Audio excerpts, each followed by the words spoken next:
Hello and welcome back to Wake Up with Dr. Cheryl, Wealth Transformation. Here's a few one-liners to make you smile. Going to church doesn't make you a Christian, Jewish, Buddhist, or a Muslim, any more than standing in the garage makes you a car. Wake up to your unconditional love inside of yourself and to share with others. Wake up to paying attention to what you think and feel about yourself and your money. Wake up to knowing in your mind and heart that you have more than enough for all your needs, and the universe, God, Spirit, will provide the rest.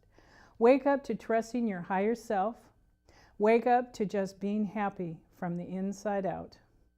Wake up to letting go of all the old hurts and pains. Wake up to forgiveness, forgiving yourself and forgiving others to set you free. Wake up to paying attention to every thought you have. Is it negative or positive? Wake up to letting go of the negative, self-defeating thoughts. We all need reminding of all these wake-up terms until it is in our subconscious mind and embedded in your heart. Wake up to being in total alignment with your mind and heart, the yin and the yang. We have a wonderful guest this evening, Dr. Kevin Ross Emery. This is the first part of a two-part conversation with Dr. Kevin. Dr. Kevin Ross Emery is sought-after leader, innovator, author, teacher, synergistic catalyst, speaker, and an expert in the ADD-HD field. He has worked with such companies as American Express, Dartmouth College, Hilton, and the Sheraton. In the 80s, he was a driving force for the creation and implementation of training programs in the banking, retail, food, and financial service industries. Dr. Kevin's work in both the professional and personal development fields, as well as the corporate, small business, and entrepreneurial fields, has given him a wide platform to work from. In his work as a synergistic catalyst, he helps the business owner maximize their potential as well as their teams and their business's potential. Synergizing your team is his way of allowing your business to be greater than the sum of its parts. He continues to speak and teach throughout the U.S. and Europe and has several books out. For 3 years, he has hosted his own radio show called Outside the Box with Dr. Kevin. Dr. Kevin has been known for over 30 years for his highly intuitive, insightful, and yet practical approach to problems, whether they be professional, personal, or business. He looks at the whole life and takes the people and everything they are associated with on their journey to greatness. For more than 2 decades, Dr. Kevin has offered an approach to ADD-HD that reveals it as a gift which, when properly managed, contains the potential for formidability levels of creativity, innovation, and multitasking, and more. As an international speaker on the topic, Dr. Kevin was among the first to publicly acknowledge ADD as a step forward in the evolution of humanity that will eventually allow humanity to reach new levels of achievement. Dr. Kevin has also been hailed as one of the early innovators that integrated the concepts of coaching and counseling seamlessly into a single process known as synergistic cataclysm. He studied both Eastern and Western philosophies and healing systems and synergizes them into his work. His trademark blend of coaching, counseling, and skill development gives clients the tools to empower themselves. This fusion has been credited with putting his clients on a fast track towards their goals, generating results in half the time of traditional approaches. Dr. Kevin, you're here. Yay! Well, and especially since you came from hot Phoenix, Arizona, which you came here and it's hot San Rafael, about maybe 80% more humidity. Anyway, it's great to have you here because you have a plethora and wonderful information to share with us and our viewers tonight. You know our theme around healing the relationship with money, but I love your purpose, one of your purposes and passions, and that is managing the gift of ADD-HD. So please, I'm going to give you the floor to tell us about managing the gift. You're going to give me the floor. You're not going to rent it to me? I thought this was a show about money. Okay, okay. Oh, funny. Well, you know. Wait till after the show. Yeah, then the bill comes due. I understand. Now, managing the gift. Well, first of all, I want to thank you for having me. And I also want to say that, you know, we met about 3 years ago at a professional organization, and you were a catalyst for me in healing actually a money issue around my father. So I have to thank you and bless you for that. But you have been going great guns with this managing the gift, and I'm so excited to bring this information on my show. And then we'll talk about, and you had mentioned earlier about having a conversation with somebody on the plane coming here about money. So this is perfect. But please, it's where are you from? Give a little history here. Give a little history. Well, it's very interesting. Okay, I'll start with a little history before we'll kind of let your listeners know what we're talking about when we say managing the gift, because it's a little bit, you know, like managing the gift. What does that mean? Yes. Well, we're going to tell them just in a minute. But me, well, you know, it's interesting.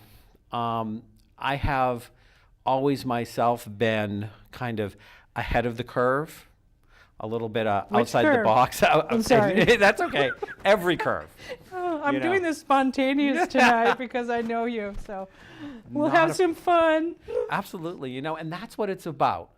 Having fun is one of the best ways to manifest money. Yes. You know? It really is.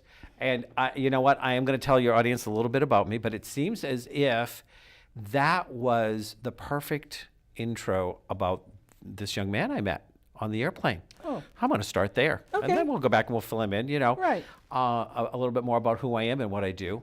So as I always, everywhere, I mean, I don't care if I'm in line waiting to go on a zip line or through an amusement park or a Safeway store. I'm always talking to somebody. And I'm always listening. And of course, you know, that's the big thing. A lot of people like to talk, but don't listen. And I talk about that on my show. Yep. Over and over. And the thing is they will hear. And well, that's funny because I actually I used to teach a course in corporate America called Communication, the Art of Listening. Yes. And I would teach managers how to actually actively listen instead of passively. Do you know what passive listening sounds like? It sounds like this. Wow, wow, wow, wow, wow. You've decided what they were going to say, and in your head they've already said it, and you didn't want to hear it, so you don't engage and you don't do that. So I really do. So were you actively listening or passively listening to this guy on the plane? I was actively listening. And it's one of those things I do find amusing because he starts talking. I mean, he sat down beside me. Actually, he was one seat over. And we started talking just a little bit, and we exchanged names, and we're waiting for the plane to take off out of Phoenix. And I find out that he's just coming back from helping his aunt who needed to move. And so he's a, mid-20-something. And I asked him about, what he was going to school for, because he mentioned that he needed to go back to college. And he said to me that he wanted to go back for song, to be a singer. That's what he was studying. He was studying voice to be a singer. But he was going to go back to the university until he could figure out what practical course he could take to get a practical degree so he could make money, because he would never make money with his singing. Oh, wow. Oh, talk about the limitations. Yeah. And so I was like, well, you don't know that. You don't know that you can't. And he said, well, I know that I'm in these classes with these people who have these beautiful natural voices, and I'm just not that good a singer. Mm. He said, I love to sing and I love to perform. And I said, well, it's interesting. We're given talents and gifts in a lifetime. We're given passions. And we need to know that we're given those because we're supposed to do something with them. We're here to do something with them. Right, exactly. And he said, well, you know, I have to deal with the hand I was dealt. And I said, well, I don't believe that we're ever dealt a hand with certain talents and gifts and passions without a way to play it. Yes. Amen. And sometimes you have to figure out what playing it looks like. So we proceeded to talk a little bit more, and I got out of him, he was also a songwriter, and he played piano, and he played guitar, and he really enjoyed performing, and he did that. And then I brought up to him, I said, well, you know, I said, there's been some famous singer-songwriters that didn't have great voices. Yes. And he was like, oh yeah, and he named 2 or 3, and they were idols of his, and you know, he actually, one of the ones he mentioned was Bob Dylan. He said he loves Bob Dylan's songs, but he wasn't exactly the best of singers. Yeah. It's his message. Yeah, but it was the message. Yes. So I started talking to him about, well, how do you know that some song you've already written or some song that you are yet to write could not be picked up by a famous person? That's right. And so on the plane ride, I created this whole strategy of the ways he could take, put the music out, keep doing it, follow the dream, find a way to monetize it, that he didn't have to go and find a practical course of study to get a real degree, to get a real job, to make a real living. And I was watching this 20-something, and you know, probably early to mid 20-something, and he's saying, well, that all sounds really good, but you know, I've got to deal in the real world.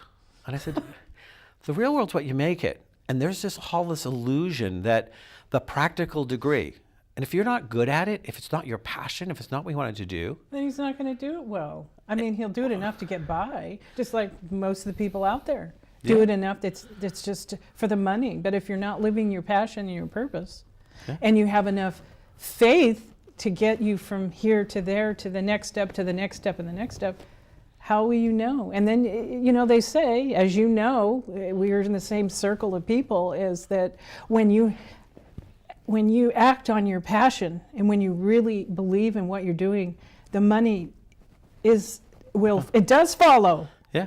Well, you have to have the faith, yes, and I agree. It follows. You have to have the faith. You also have to have, now, pop quiz. You know what the difference between stubborn and persistence is, right? Yes. Okay. Varying degrees. Well, no. See, I'm going to give you the Dr. Kevin definition. In this case, stubborn is everything this young man does if he doesn't give up until he makes it. Right. Persistent is what it's called the minute he makes it. You're true. That's very true. Right? Very true. Yeah, Yes. that's all it is. Yes, but it does take stubbornness and persistence. Like I said, varying degrees, but you're right. Yeah, yeah. Yeah. So, You can't have one without the other. you know, we talked off and on, and then I kind of checked out for a little bit. I had some stuff I needed to do and things like that. And at the end of the flight, I said, you know, goodbye to this man and told him, you know, to do that. And he said, I really want to thank you for your advice. And I said, it's what I do. And he goes, really? And I said, yeah, actually it is. So I'll send you a bill for $1,000. No, I'm only kidding. The whole... So it'll come back to you. Just for doing that, it comes back to you. The whole time we talked, he never once asked me what I did, who I was. Yeah. But he engaged in the conversation. He was willing to listen. To this moment, he couldn't tell you my name, wouldn't have no idea how to find me. I may never see this man. In one of my books called Combing the Mirror, I talk about, there's a chapter called Watering the Land. And it talks about that sometimes we get to be the person that takes the dry patch and put the first drops of water in it, and sometimes we till it, and sometimes we're the one that drops the seed, and sometimes we're the one that gets to weed it, and then sometimes we're the one that gets to harvest it. Right, exactly. And whatever role you play is equally as important as every other role. Yeah. When you're the one that gets to harvest it, you feel like really great. You had this success. You helped somebody. They got something. They moved forward. Oh, it's so fabulous. It's harder to be as excited when you know that you were the one that just planted the seed, and you're probably not going to be around to see whether it got harvested or not. But the thing you have to remember is nothing could have been harvested if the seed had not been planted. Amen. And I know by the questions he asked and the engagement he did that the seed landed. Oh, wonderful. So we'll see right there. That's the gift.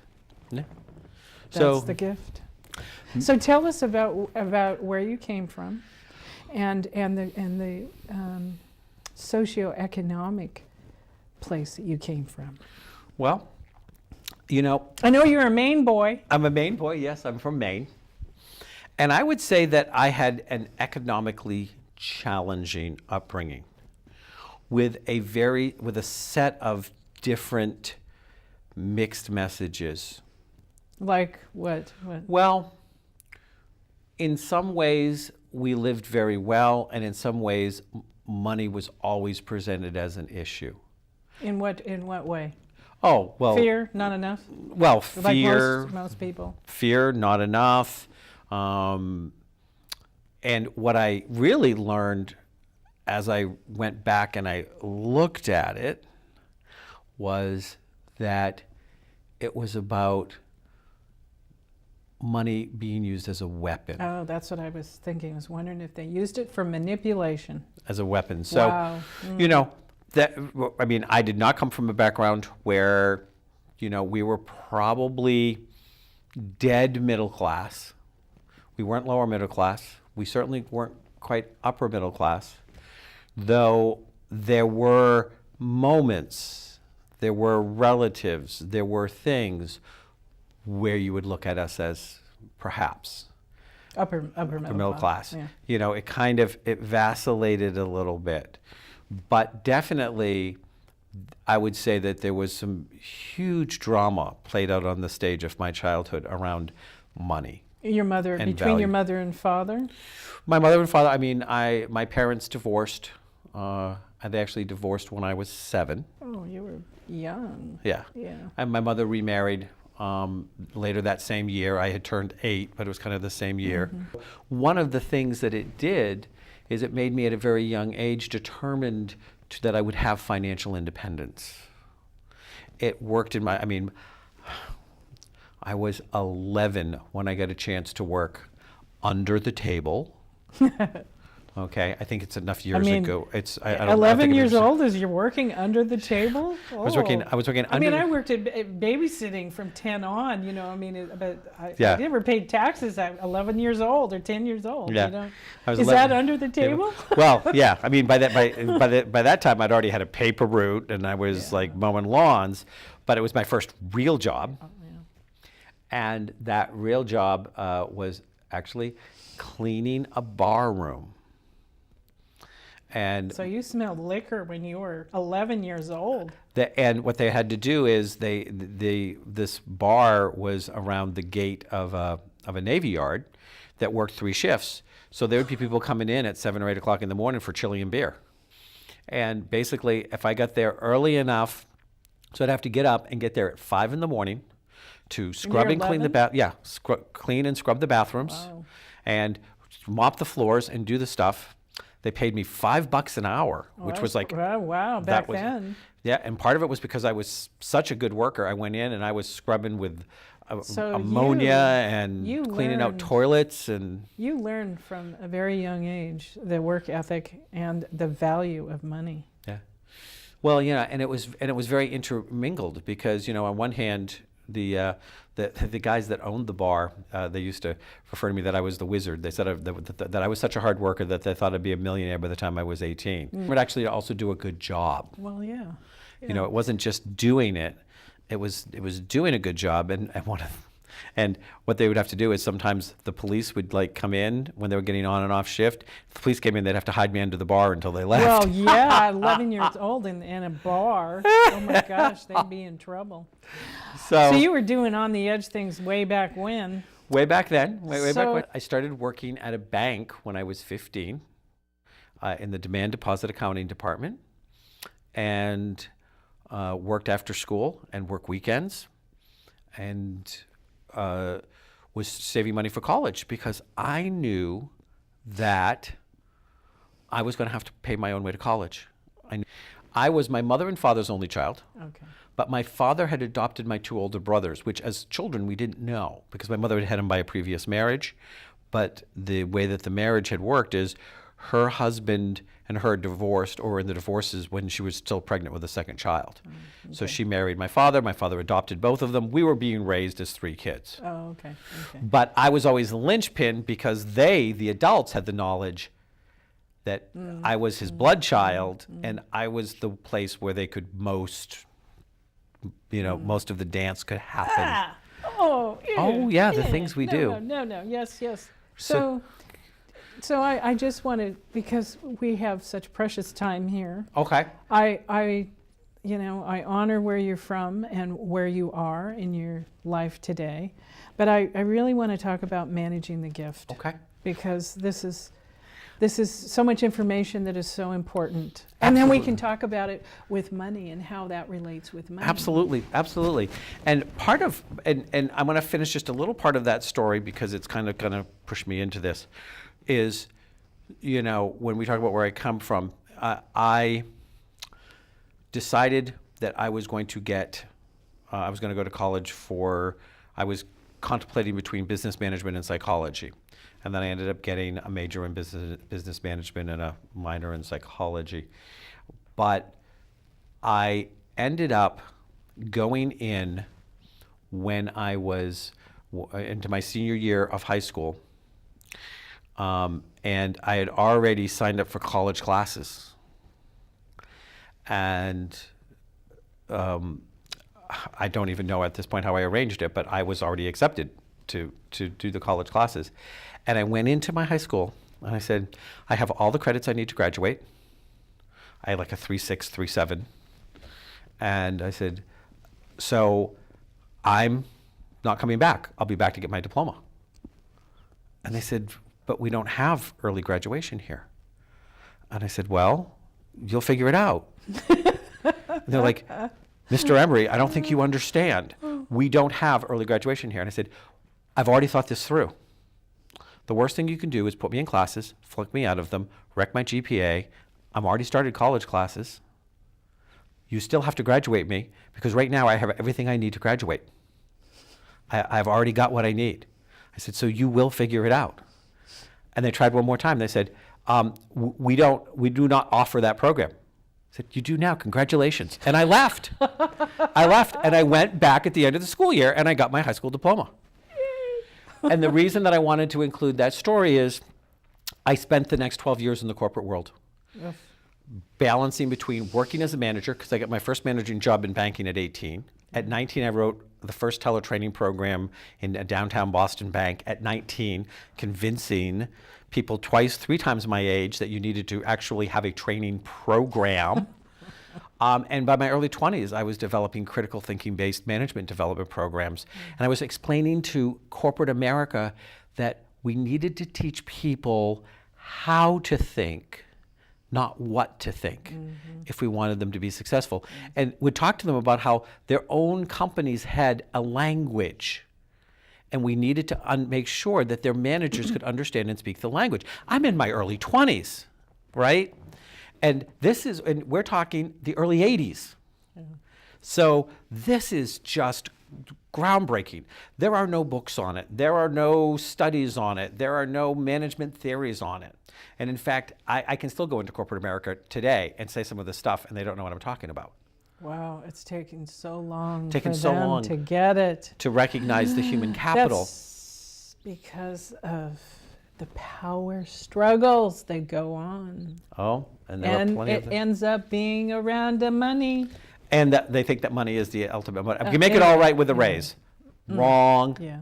So after doing that for 12 years, I left and I started my own business. Consulting.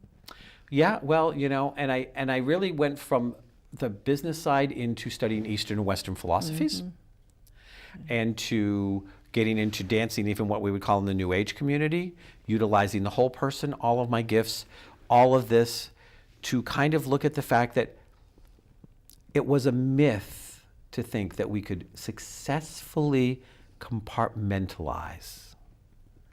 That we could be one person at work and another person at home, and and neither shall The old two meet. paradigm. Yep. The old thinking. Yeah. And so part of what was happening was, again, during all of my 12 years in corporate, I would hit a glass ceiling. I would leave a company. I'd work. I mean, I worked in every industry before I finished.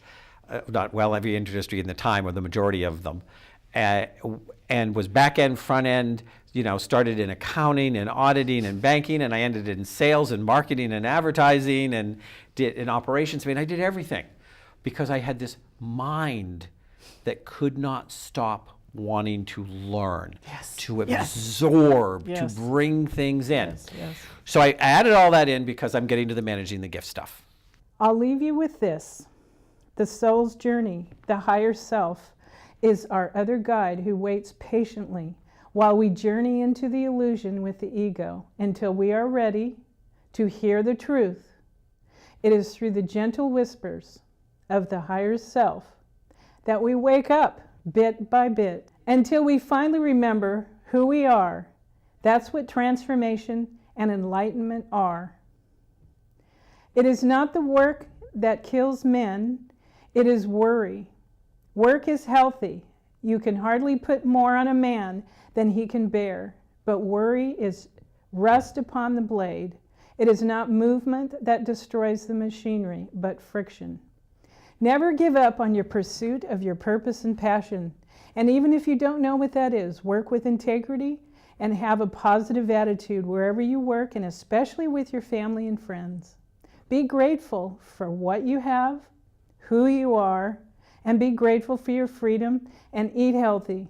Good nutrition feeds the mind and your body temple. And don't forget, exercise, move your body, feed your spirituality with meditation and prayer, with unconditional love. And firstly, love yourself unconditionally and share your abundance and wealth with others. Thanks for watching. Please support Marin TV that brings these messages. And remember, when fear knocks, let faith answer the door. Bye for now, until next time.